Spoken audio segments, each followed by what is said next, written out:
A igreja passará pela grande tribulação. Desejo saudar-lhes com a paz do Senhor Jesus. Trago aqui mais um assunto acerca da escatologia. Escatologia, sem dúvida, é um dos assuntos mais polêmicos dentro da teologia. Entretanto, esse assunto deve ser analisado, estudado, debatido, uma vez que a divergência está entre quando ocorrerá o arrebatamento da igreja, se é antes ou depois da grande tribulação. Não há divergência na crença da segunda vinda.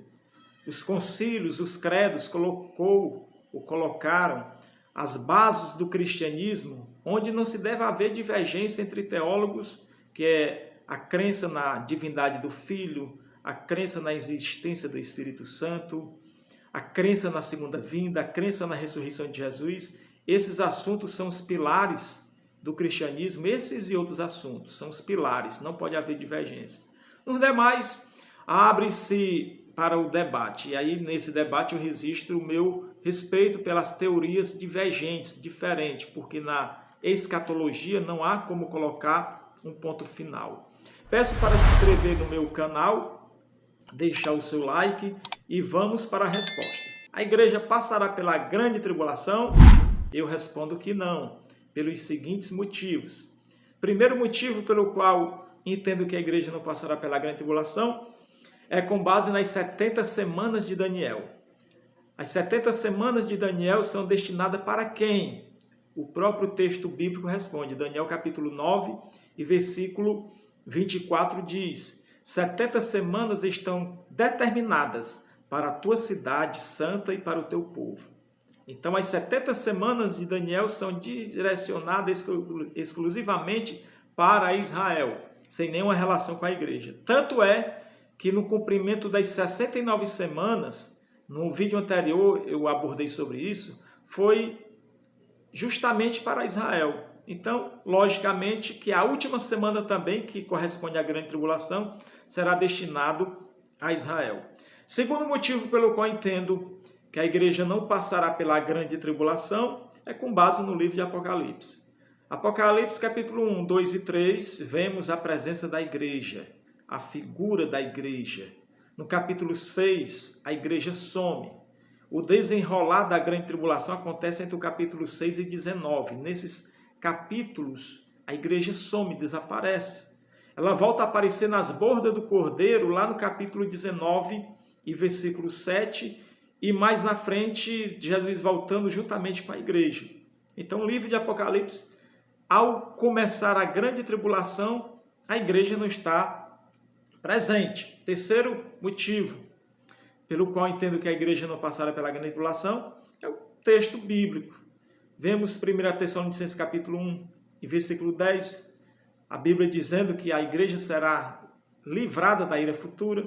Temos Apocalipse capítulo 3, versículo 10, Jesus afirmando que a igreja será guardada. Diz assim o versículo, Apocalipse capítulo 3, versículo 10. Porque guardaste a palavra da minha perseverança, eu também te guardarei da hora da provação que há de vir sobre o mundo inteiro, para experimentar os que habitam sobre a terra. Observemos gramaticalmente esse versículo. Quando ele diz, te guardarei da hora da tentação, observa-se a contração da preposição de com artigo definido a, te guardarei da.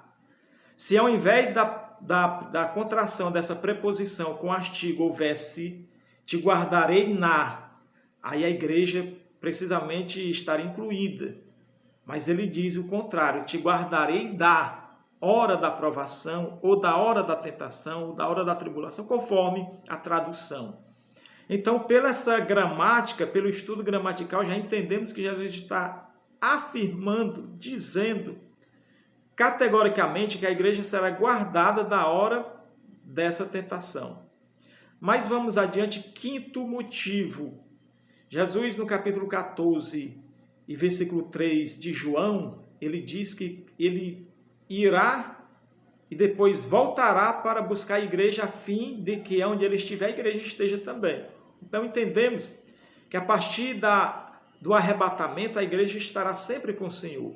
Então não faz sentido Jesus voltar lá no final da grande tribulação, a igreja subir e Jesus voltar. A igreja ir aos céus e Jesus vir dos céus. Porque quando Jesus vier, ele vai vir para instaurar o seu reino milenar por 1000 anos. Então não teria sentido a igreja ir aos céus e Jesus voltar, pisar a terra e a igreja ficar separada dele, ou então a igreja ir e voltar ficaria uma coisa meio que sem nexo. Então, esse é o quinto motivo. Vamos para o sexto motivo. A grande tribulação tem 2 propósitos. O primeiro propósito é preparar Israel para o Messias. Israel, ao longo da história, não acredita que Jesus seja o Messias. No período tribulacional, Israel vai entender que o Messias foi aquele que foi crucificado na cruz. Aí eles, após esse período da tribulação, eles farão uma aliança com o Senhor, uma aliança eterna. Então esse período tribulacional, ou a última semana de Daniel, é para preparar Israel para o Messias. E o segundo propósito é derramar juízo sobre as nações. Vemos 7 selos, 7 trombetas, 7 taças, juízos de Deus vindo sobre as nações. E com a igreja não vemos relação nenhuma. Israel tem relação com a última semana de Daniel ou com as 70 semanas de Daniel. A igreja tem relação com arrebatamento. 1 Tessalonicenses capítulo 4, versículo 16 e 17, que fala acerca do arrebatamento, não vemos ali nenhuma relação ali com tribulação. Quando vemos a segunda volta de Cristo relacionada à tribulação, vemos a presença de Israel e não da igreja. Então, esse foi o motivo pelo qual respondi que a igreja não passará pela grande tribulação. Nos próximos vídeos estaremos ainda abordando escatologia, estamos abordando uma série de mensagens escatológicas. Então aguarde o próximo vídeo e o próximo assunto e que Deus vos abençoe.